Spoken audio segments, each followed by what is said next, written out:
Teddy, come on up here. Teddy. Look what I got. Teddy, come on. Come on. Get this treat. Come on up here, Teddy. Come here, Ted. Come on, Teddy. Come here.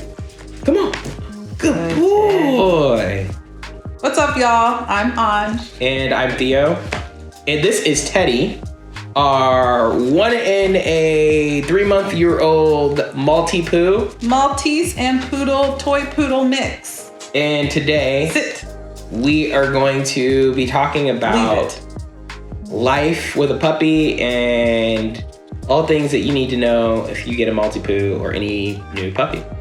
Stay tuned.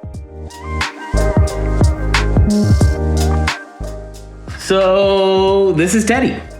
What's up, guys? Teddy is very smart. So Maltipoos in general, I feel like are a particularly smart breed. So he's extremely smart. We've gotten a couple of different gaits now, and he's always able to like figure out how to like scale the gate and get over those. He's very quick at like picking up commands. I feel like in training, so he's like got like rollover and like sit, but he's also kind of like stubborn. So like he knows what sit is, he knows what the command is, but like he'll just opt not to do it a lot of times. Or I noticed like the way that he kind of like he acts differently with us. So like he kind of listens to me some more times, I think, because I can kind of scare him with like my deep voice and stuff. So like, whenever I tell him to drop something, he'll drop it. But if it's something that he has, if he's got to pick up some food outside or whatever, and mom tells him to drop it, he might look at her and keep it in his mouth and see how long he can get away with it. He's definitely, kind of like problematic inside of like how smart he can be, but it's also really nice because like, whenever it comes to like us taking him off of his leash, he's not the type of dog where we're like worried that he's going to like run out into the street or whatever. Like he's very much like Teddy, like, and he'll be like right up on us, if he's in the other room and we need him, like he like knows to come immediately. He listens whenever, like he's I think very intuitive to like our energy. Yeah. And can listen to us whenever like it's absolutely necessary, I think. Yeah, kind of. I mean, no, I agree. I agree. Yeah, he is a Maltipoo is a Maltese and a Poodle mix. Teddy is a toy poodle and a Maltese mix. So he's a lap dog. He was bred to sit just right here on your lap, and this is like his favorite place to be. Whenever I sit down, he literally tries to jump in my lap. He's really trying to get the toy that's on the table. And yeah, he listens. Teddy, get it.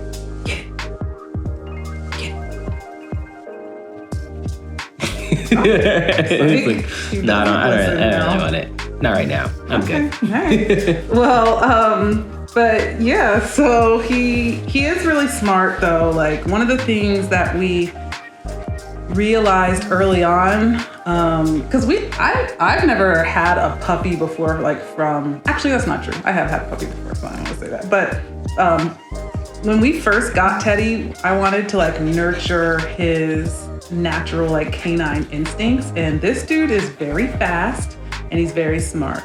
So when he was younger than 6 months, like between the like 1 to 6 month age range, we would just like tie a string. We had a stick and we tie a string to it, and then we had like a squirrel like doggy chew toy, and we would just like run it, like hold it out and like twirl it in circles, and Teddy would just like run really fast. He was like this big, so but he would just run really fast and try and get it, and he would get it. But it like really nurtured his instincts, because even to this day he loves chasing squirrels. He loves being off leash and just like being able to run. He's a fast dog. He likes chasing birds even, and and then when he's not like running and laying in the sunshine, then if he's not running and like playing in the sunshine, then he wants to be on your lap, basically. That's his happy place. Get it. But I would say kind of the one personality trait with, I don't know if this is just Teddy or if this is Maltipoo, is like the level of clinginess that he has is a little it's a little like over the top sometimes. It's very clingy. It's just very much like for a while, just like he would just belt out crying the second that we leave the house. Like he has to, like he, even if I'm in the house and then like he hears mom come in, if he's not able to run immediately to her, then he's like, what the hell? Like he just starts crying right away. Like if we like have to leave him in the car for a second, like just like always just like, I don't know, just constantly has to be on top of us. There was a while where like, we weren't even comfortable with like him not sleeping in the room with us at night because we figured he would just cry all night. Because for the first year he would just cry if he wasn't in our bedroom. He's very vocal. Yeah. We were able to finally get him to a place where he can kind of sleep in the other rooms. He's not like, scratching at the bottom of the bed every morning right when he needs to wake up. But the clinginess is kind of that can be a problem more so with mom than with me. I know, but like the clinginess thing though is weird because part of me thinks like, is it because he's not neutered that he's so clingy, or is it because he's a boy dog and I'm a female human and that's why he's so clingy? But like, I don't know. When I leave the house, it's different. Like Teddy, he like really cries. I wish he knew how to like cry on command, or bark on command or whatever. But yeah, as you can see in this video, he's been laid up on me this whole time. Come here, Teddy. Go to Daddy. Come here. Look, like, why would I go to Dad? He's like, I'd rather just lay at your feet. Or yeah, like he just likes to be right next to me. Like whenever I'm working, he sleeps on top of my feet. So the moment I stand up, he stands up. He's like, where are we going? We're about to move. Like literally, if I go get a water, he's like walking behind me like, okay, we're right here getting water. Like he's very clingy. But it's sweet. I don't know. Some days I'm okay with it. Other days I'm like, get away from me. So it depends. What I guess kind of was the impetus for us getting our puppy here, Teddy, is quarantine. Basically, I was like working a lot at home. Anj was working at the grocery store, and I was like, man, I'm bored here, and I'm working home all the time now, so I actually have time to actually, like train a puppy on how to be potty trained and stuff. So let's get a dog. Yeah, I basically wanted to have a dog for a long time. And, but our living conditions, well, one, we never really had enough money to have a dog, like enough disposable income. And then two, like our living conditions our previous landlords didn't allow dogs. So, but right when COVID happened, we had COVID happened in March. So like December 2019, we had moved into a new apartment, this one, and the landlord's pretty cool here, and so we were actually able to get a dog. So I wanted to get a dog from a shelter because I know that there are a lot of dogs out there who really need a home, and if they don't get new parents, they'll get euthanized or whatever, and that's really sad. So I wanted to get a dog from a shelter, but like in March 2020, there was a lot of demand on the local shelters, and so it was like a long waiting list or whatever. So me and Theo we were on the waiting list, but we would have had to wait like 2 or 3 weeks, I think, right, before we could even like have an appointment to go look at the dogs, let alone after that how long it would take. So so Theo just got kind of impatient, and he just found some dude. I just like kind of Googled. I was like, I know it's gonna be easier to get a dog, so I just like went on like just kind of Googled like, where do you get a puppy? And there was a site called puppyfinder.com. And I was like, yeah, cool. And there was like some cute puppies on there. I emailed the dude. He was like, yeah, that's cool. It was like an hour and a half away. And I was able to kind of broker it. So I think we got him like a week after we found him online.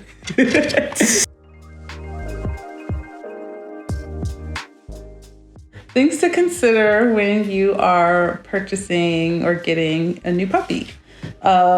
Basically, do your research. We did a lot of research right before we got Teddy. My mom sent me a book by Cesar Millan, and it was super helpful. I read the whole thing and learned a lot about dog psychology, which I think has helped in training Teddy. So, and we also watched some of his show, Dog Whisperer. Yeah, that's on Disney Plus right now. I'll check out some of those episodes. It was cool. I also just went down another YouTube rabbit hole. I feel like that's my like go-to whenever I'm like learning something new. So I was watching this guy, Zach George. Zach George is like super key whenever it comes to like learning about training a new puppy or getting a new puppy. He had like a series where he like actually like got a new puppy and trained it from scratch. So it was really key. Oh yeah, inertia. Yes, inertia. Yeah, that was key. Just, figure out whatever it is, try to find some like more up to date, like resources and get into just like kind of nerding out on, being a new puppy parent. And then definitely whenever you get a new puppy, it's going to be important to make a lot of like new purchases, right? Because you don't want to just be like, all right, we got a dog, and then just be scrambling to figure out all the things it needs. So, at minimum, get your dog some dog food. Generally, the breeder or wherever you get your dog from, they'll give you like a can to start, but then you're gonna need to get your own dog food to find out where like the nearest pet supply store is. We go to a great one, and we were able to get, things like dog food, dog dishes, a leash. We even got like his collar printed with his name on it and a phone number in case he ever gets lost. And then, like we got a playpen, right? So you had some opinions after some research around like if we should get a crate or a playpen, right? Yeah. So some of the research that I did kind of suggested that Maltipoos, it's better to get them a playpen than it is to get them a crate. Crate training is really a popular way to train dogs. A lot of bigger dogs get crate trained, but for whatever reason, the research that I did said that a Maltipoo does better with a playpen, more space for them to feel safe. And so we did that. We got a pen, and Teddy, had his own little caged off room basically with his water and food bowl in there and puppy pads in one corner, his bed in another corner, some toys. And, that was how he was rolling really for his like first 6 months. He didn't sleep in there because he freaked out when we tried to like go to bed and leave him like in a separate room where he couldn't see us. So, and Zach George has a really interesting video on that where he like, the first couple of weeks of Inertia's life, he's like slept on an air mattress or whatever, which was extreme. Like when we saw that video, we were like, that's what we're not going to be doing. But but for Teddy, he actually slept in our bedroom. We moved his bed into our bedroom for the first few months of his life. And then as he got older, we were able to move it. His little room now, his playpen where it's at, it's not far. It's like the next door to our bedroom. And so he's gotten used to, being able to hear us, but not necessarily see us, I guess. But yeah, so now that he had that experience in the playpen, he just, we just block off that whole little back room and he feels safe in that whole little laundry room. It's his area. And he likes to look out of the patio window and see squirrels and birds and bark at them. So other things that you definitely want to make sure that you get would be, grooming supplies. Definitely want to be looking fresh. Don't want to have to go to the groomer constantly. So it's nice to just get like a brush, some combs. You also want to get maybe some like bitter apples is this stuff that you can spray and stuff to like make it so like puppies don't want to chew on it because they're going to chew on everything. Definitely get them some chew toys, some plush toys to play with, some type of toys like because otherwise they'll figure out some toys on their own. Outside of that, some advice that we heard early on, I think literally on the drive home after we got Teddy for the first day, we were listening to this podcast and the woman was like, your new puppy is going to chew on something valuable or something that you love. It's going to happen. Just prepare yourself for that. And we were just like, shit. But it didn't really happen for us until Teddy was like 6 months, and he chewed through my computer charger cord twice. Like, got a new one, and then he chewed the new one. It's pretty painful. Yeah. Something else that I saw with the chew toys that I didn't take advice on was like the plush toys really are supposed to be like kind of like for gentle play and for like something that you're like monitoring play with them on, because you don't want them to really try to destroy like a stuffed plush toy, right? Like it's something that you want to encourage them to play with gently. But sometimes we'd leave Teddy, actually a lot of times we've left Teddy unattended with these plush toys, and we've come back or we've looked down and there's been cotton everywhere because he will just treat them like a chew toy. So that's one thing that it would be good to know is like there are different types of toys for puppies. So you want to make sure you get them something that like is heavy that they're good with chewing on, then something that's like more engaging like the plush toys, but those aren't to just be left unattended with your dog. Lots of treats. Because yes. You're going to be doing a lot of training. So. And poop bags are great. You know, you can get poop bags with the little, that come inside of a nice little roll for the walks and stuff now. Yeah, so those are some of the things. I think you're probably going to end up racking up a few $100 in expenses up front, even after you adopt your new puppy. Just for all the things that you're gonna need, to make it livable, right? It feels like, oh man, we're spoiling our puppy with all this stuff, but you're doing it less to spoil your puppy and more to, ease the amount of time and attention you have to give your puppy, because your puppy's gonna have a lot of energy. So if you get them plush toys and make sure that they have all the things they need so they can go out on walks regularly up front, you're gonna be making it easy on yourselves on the line. So that's that. That's that. The vet. So obviously the vet is an important part of a puppy's life, especially a really like newborn puppy, essentially. Like Teddy, he was 6 weeks old when we got him. He had his first round of very new puppy shots, but they needed boosters and he needed additional shots when we got him. So this was a pretty steep learning curve for me and Theo. We didn't know a lot about puppy shots, how much they cost, or like what all was involved in them. So luckily we have a great vet nearby, and we were able to book an appointment really easily and get his first set of shots. And the vet told us about parvo. So I don't know if you know about parvo or not, but I had never heard of it. Maybe it's like a city, like inner city thing, but essentially your newborn puppy shouldn't go outside until he has all of his parvo shots. And parvo is the type of shot that it comes in 3 different, it was either 2 or 3 like different times. Like you had to wait several months in between each shot.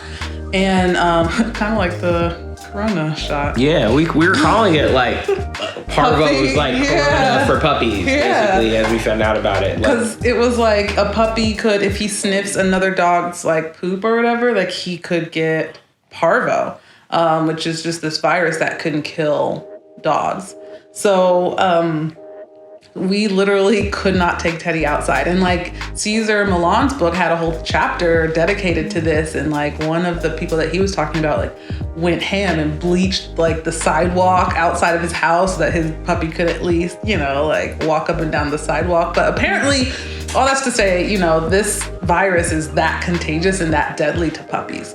So yeah, so we got scared, and we didn't really take him. At first we were taking him outside, and then we were like, oh shit, people were like stopping us like, does your dog, because he's really little, they're like, does he have all his shots? And we're like, oh shit. Yeah, and I went to, stopped. Whenever after like a first set of shots at the vet, like, and we couldn't go into the vet, so like we were just hanging outside of the office, and like the lady came out, and I just had him on the ground out in front of the vets, and she was like, oh no, like he's too young to be like out on the ground. So, and that was like after we had kind of had him out a lot and stuff. So we're like, all right, let's just keep him inside. which sucked because we wanted to play. He's got a lot of energy. We have downstairs neighbors, so we couldn't really like play super hard inside with him because it'd be like really disturbing downstairs too. So and they have like actual young kids. Yeah. Not just young puppies, but like young kids. Yeah. I think like kind of our happy medium, we just ended up like to give him a little bit of exercises, like we would walk him, but just on like concrete or whatever. And but yeah, like it was kind of like rough, but we got it done. And he got his shots and he gets to go outside now. He was so sad not being able to go outside though. Yeah. I could tell. But then once we did get his shots and we started really playing fetch a lot with him, started, really just training him on how to, go on walks with us. He was just a happy guy. And during that time, we actually did train him on a leash inside. We used to keep him on a leash in the house so that he would kind of get used to having a leash on. Right. So that was that. We got his shots done. And then whenever we did take him to the vet, like the only other issue that we had was he did have a little bit of worms like early on, but it was surprisingly easy. They just gave us something to give him like every day for like 2 weeks in the mornings. It was just like some like liquid medicine or whatever. And I was like, oh man, this is gonna be a problem. But he didn't care. Like he just thought it was food and he'd eat it up. Like I'd mix it in with his breakfast every morning and he'd just lap it up. And then, we tested his fecal sample and he got rid of his worms, and that's the only health problem that I feel like he's had really. I mean, we got some flea and tick remover just in case there's any issues, but yeah. What do you mean flea and tick remover? We have flea and tick remover. Oh yeah, we got a doctor's choice or something like that, like flea and tick spray, but we got that, but then really, I think asking the vet for like a preventative, something he can chew, you mix it in with his food, like a preventative flea and tick thing that guards him for several months is just more effective.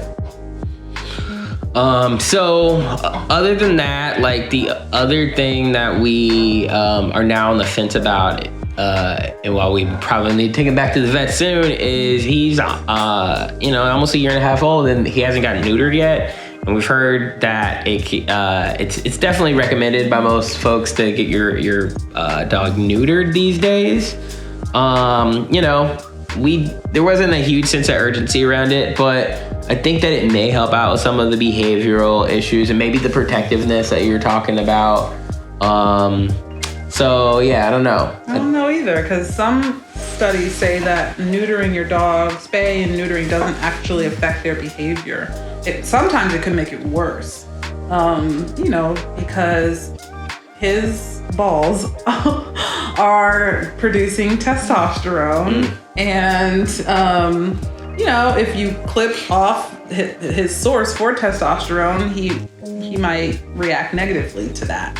And so usually, the real reason to spay or neuter your pet is so that they don't reproduce. They don't, impregnate or get pregnant. And I don't know, Teddy does hump things. He likes to hump blankets and towels and things like that, stuffed animals or whatever. He is a blanket poon hound. Yes. But he doesn't hump other dogs. Granted, he's not around other dogs that much, but he generally will just bark and run around other dogs. I don't think, it's hard for me to really imagine him actually getting close enough to another dog that he would hump them. That's just not something that we've seen. So I don't know if he really needs to get neutered, but I guess like I hope that that neutering would help his clinginess to me. That's why I'm interested in neutering, but there's no guarantee that it will, and so that's why I'm kind of not sure about it. I mean, the only other major benefit we've found for it is probably just like if we need to have him boarded when we go out of town. Most boarding facilities do require that your dogs are spayed and neutered. So yeah, that's something that we would have to kind of factor in.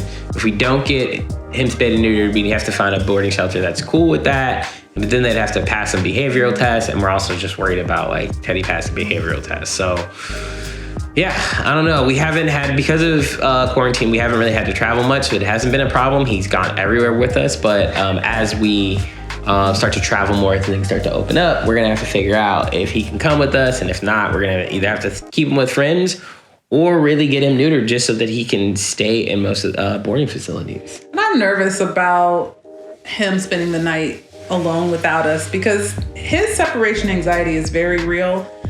Just when we're gone for like an hour or two, so I can't really imagine him having to fall asleep without us. So yeah, you're right. That is another pro to get him neutered.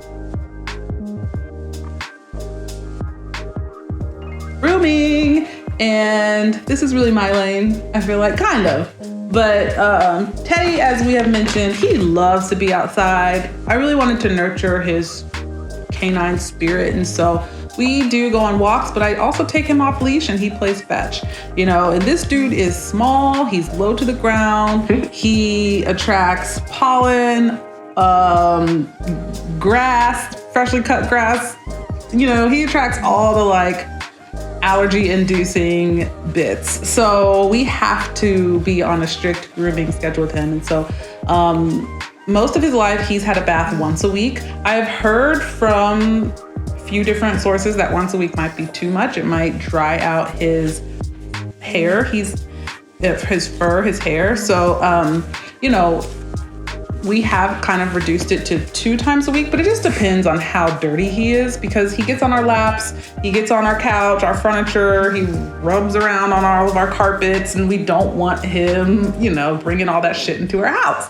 So, basically put him on a cleaning schedule that feels good for you and your family. So yeah, so we bathe him. It's really easy. We just kind of fill the bathtub up with water so it goes up like halfway up his legs, and we put some shampoo in there and give him a little bubble bath, give him, I like to use all natural products, as close to natural products as we can. We also give him a good conditioner to keep his curls popping, keep him moisturized. Sometimes in the winter I was rubbing coconut oil on his little paw pads to keep him soft. And it's really important to cut his toenails because they grow really fast. Teddy's very light. He weighs less than, he's 12 pounds. He weighs less than 15 pounds. I think he's like 11 or 12 pounds. So he doesn't have the kind of weight on him where he can like file his own nails simply by walking on concrete or on a sidewalk. He is just too light. So his nails just grow and grow and grow. So definitely, we need to clip those. And Theo and I are not, I'll speak for myself. I don't feel comfortable clipping his toenails. I'm so nervous that I'm gonna cut too far up and really hurt him. So we just, we found a groomer who's really awesome. And we go to her, when we need to. Actually, yeah, so I remember early on, I was the one kind of responsible more for grooming just because he cries a lot whenever you clip his toenails, and I don't care. I'll power through, but she was like, oh, I don't want to hurt him. So, but after a while, I realized we went to a groomer, so it was great. Like I went to a dog park. This groomer was there, just really into Teddy, and then she was like, yeah, actually, I groom right out of my house. If you guys ever need somebody to groom, and so I went to her, and ever since we started going with her, I haven't had to clip his toenails. It's pretty easy. We basically book our grooming appointments through like Instagram message with her. And she lives in the neighborhood. Yeah. She's super easy to get to, accessible. Right. And I think, we've had a couple of different groomers, and it's kind of funny because like even me, like I get my haircut at like my homie's house, just like in his personal home, and then like Teddy goes to like a groomer just at somebody's personal house. But like every time that we go to like a professional groomer, we've been to like she is a professional groomer. Yeah, every time we go to like an actual like chain, like a grooming chain, or like just somebody who's got like a big brick and mortar, like it ends up like Teddy comes back traumatized, or he's got like a nick on him, or he's just like never the same after an appointment. So, but with her, it's been pretty consistently great. So definitely recommend kind of going with maybe the more small mom and pop grooming places if you can, just because like, they're not doing the numbers of some of the bigger stores, so like they actually do make sure that they have the time to like make it kind of a nice grooming spa like treatment. We always get like the groomer, Juliet loves dogs. We'll definitely have to like tag her inside of this video, but like if you live in Oakland. Yeah, she does a great job of like posting like stories with Teddy as he's getting the treatment. You can tell he's like so relaxed and chill and stuff. So yeah, if you can afford it. I mean, I think we end up paying like almost $100 for a grooming appointment, but we'll go like maybe once a month. It's less than that. Yeah, like we don't go crazy. If we can let him kind of be shaggy, we're cool with it. But whenever it starts to get really bad, whenever we can't see his eyes anymore, sometimes he'll like come back and like we're like, oh, you look like a completely different little prissy dog now. But it's good. So I think he's kind of coming up close to it. She did something different with his hair this time, where she left the ears kind of baggy because he was kind of freaking out about getting his ears cut up. So we kind of like how it looks though. Yeah, no, every time he comes back from the groomer, he's so adorable. But you know, you can also just do it yourself at home. But Teddy is the type of breed that, you know, it's fun to get professionally groomed. I obsess over all of these super adorable grooming Instagram accounts where groomers just like take pictures and videos of grooming different small little toy breed dogs. It's the best. And you can really, his hair grows really long really fast. And so if it's really long, and it's not matted, you could take him to a groomer and they could do something really cute, like shape his face and do different cuts. And that's just a fun, kind of silly, stupid thing to do. It kept me entertained during COVID.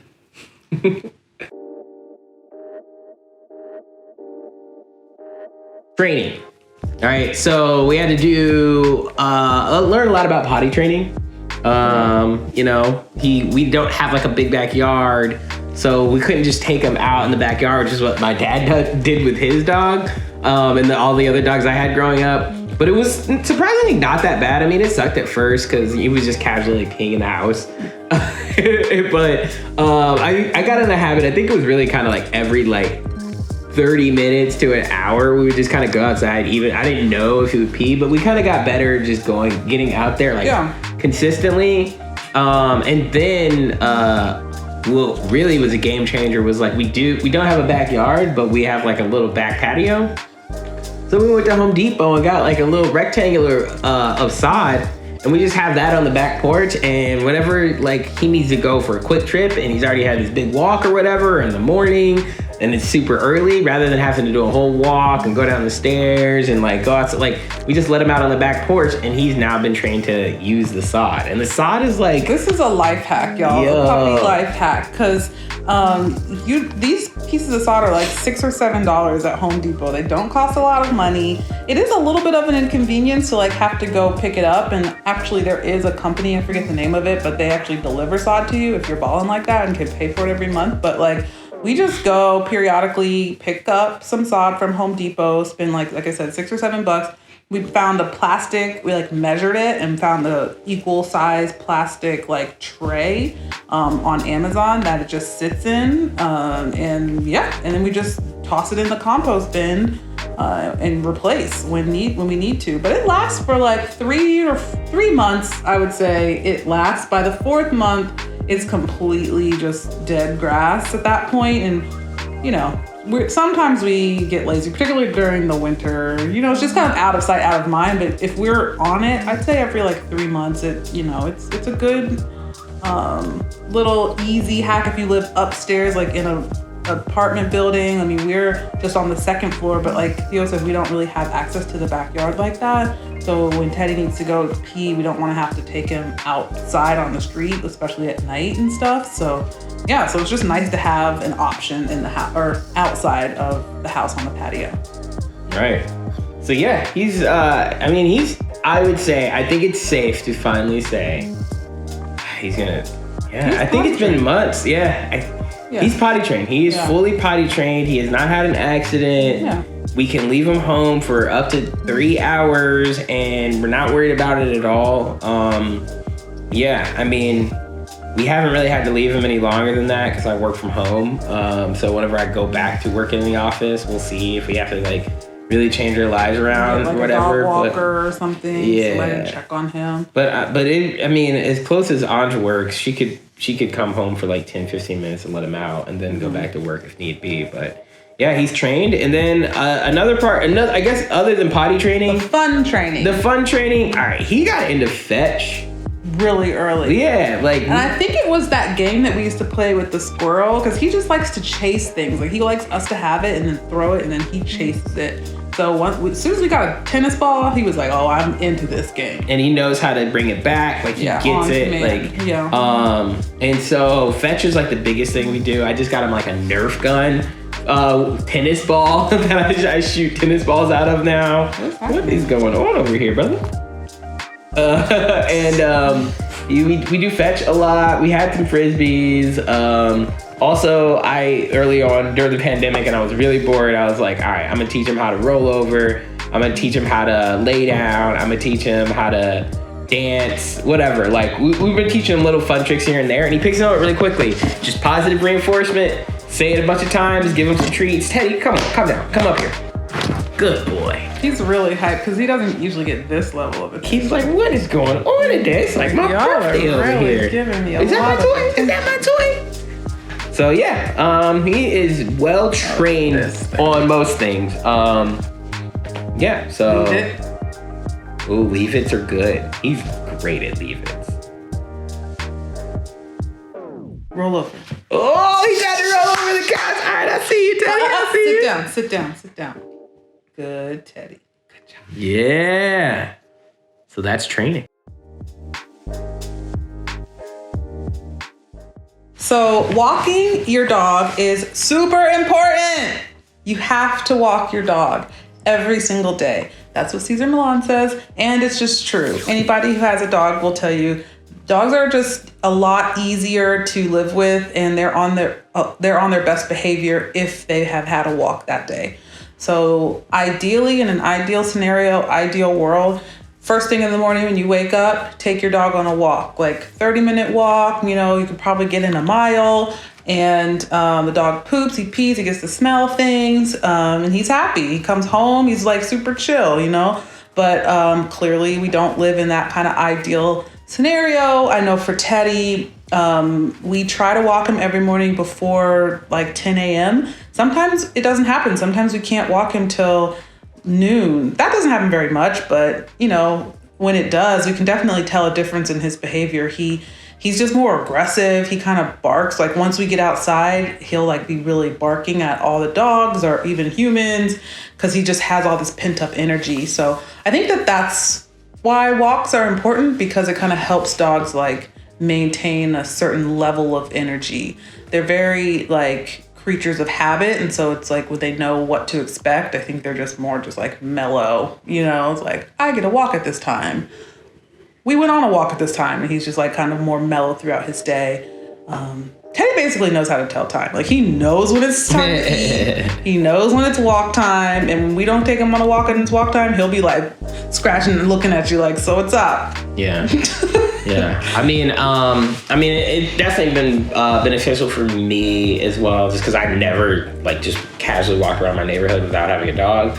And now working from home a lot, I just have more of a sedentary lifestyle, because like my work was always computer based, but like now being at home, I don't have the opportunity to just get up and, walk to office or to walk to get some coffee from the machine or whatever, just walk around campus. So now it's like something that I'm just like really actually kind of blessed to have, like this opportunity to just get out, have a justifiable reason to just go for a mile long walk in the morning or whatever. So yeah, definitely. And it's funny with the Cesar Millan like episodes too, if you ever watch a dog whisperer, it's just like literally it's like the same episode over and over again. It's like a problematic dog, and then they talk to the dog owners and like, how often you walk your dog? And they're like, maybe like twice a week or I'm something. too busy. Like, because it's legit. Like, people be too busy, right. You know? So hire a dog walker. Right. That's definitely, like, I feel like dog walking or walking for a dog is like meditation for like a human. Like, it's just something that like kind of they need to kind of like just kind of even up their energy and focus them up, throughout the day. So it's true. And it's good for you too. Like I enjoy taking Teddy on a walk, especially in the mornings. It's peaceful.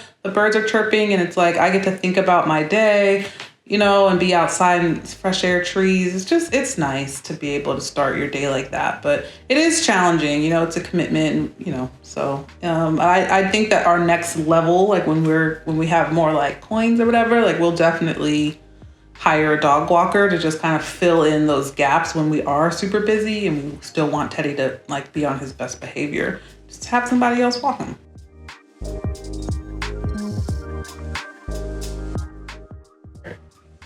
So, things that you wish you knew when getting a puppy that you now know, what would you say? And maybe related to being a puppy or like a Maltipoo specifically. Yeah. Things that I wish I would have known before we got our dog would be to really look for a dog whose energy level matches your energy level. Because I'm a very chill person. I don't really get like super hype. But Teddy is extremely like hyper kind of dog. And so sometimes I'm kind of like, I wish that we had a more like chill, like relaxed and mellow kind of dog. That's just not his nature, and that's fine, And honestly, it's good. He kind of brings more like playful, fun energy out of me. So that's cool. But I wish I would have known at the beginning that this particular breed, a Maltipoo, is a high energy dog. He's very vocal, he barks a lot. Yeah, I wish I would have known that. I don't know. I just kind of disagree with you on that a little bit because I honestly don't think he barks a lot. He barks at specific things without fail. And that's whenever somebody comes to the house or whenever he's out walking with you and a dog comes by. And that's why it feels like, I guess maybe he barks a lot to you, but like he doesn't do those things whenever I go for a walk with him. I think he's a bit more protective around you. Mm-hmm. But I don't have that problem whenever I walk him. And then, he's not just he's not just barking incessantly throughout the day. No, he's not. He barks for specific things, and sometimes that can be a burden if you're in a meeting and an Amazon guy comes to deliver something. But I don't know. I wouldn't say that he's like on the scale of like 1 to 10 of a barky dog. I think he's probably like a 6 or a 7. But I wouldn't say that it's just like constant. So the other thing that I wish I knew about was just like, actually I did know about it like a little bit, like once I started doing research. Socialization with dogs is like really important, just making sure that they are comfortable being around other dogs and other people. And it was tricky because during quarantine, we really couldn't be around a lot of other people, right. Which impeded us from really kind of scheduling play dates with other dogs. So, like he would see a dog in passing and it would be kind of barky, but like we just kind of let it go. It's like, well, we can't really do much. Our hands are kind of tied. I think in retrospect, there's probably more we could have done, even if it was just like, look, like, can we drop our dog off at your place or can your dog come over here just so we can get some of those bonding activities in something. We really kind of dropped the ball, I feel like, on just like being ahead of the socialization things now. And I think that ultimately we're going to like, I'm hoping that he starts to get more comfortable being around other dogs.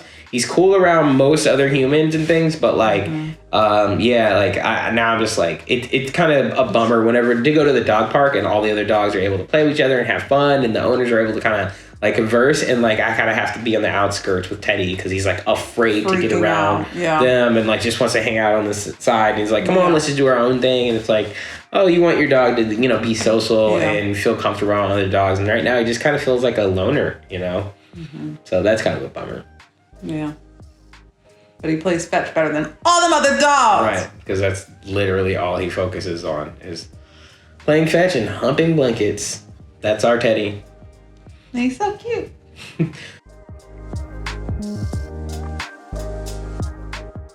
So yeah, that was like the background on getting a new puppy, a Maltipoo. Hope you enjoyed the video and you got some useful information out of it. This is something that's like super new to us and we've learned a lot throughout the process. So we're hoping that it can help some new puppy parents to, just be well informed and better equipped. Definitely follow Teddy on his Instagram. Teddy.Graham123. Yep. yeah, thanks for watching this video. I hope that you got some good hacks and tidbits from it. Please subscribe to our channel and let us know in the comments below if you want to see more content about life with the Maltipoo. If you want us to go into more detail about any part of our routine with Teddy, just let us know. We'd be happy to make more content like this. So thanks for watching, and stay up. All right, peace.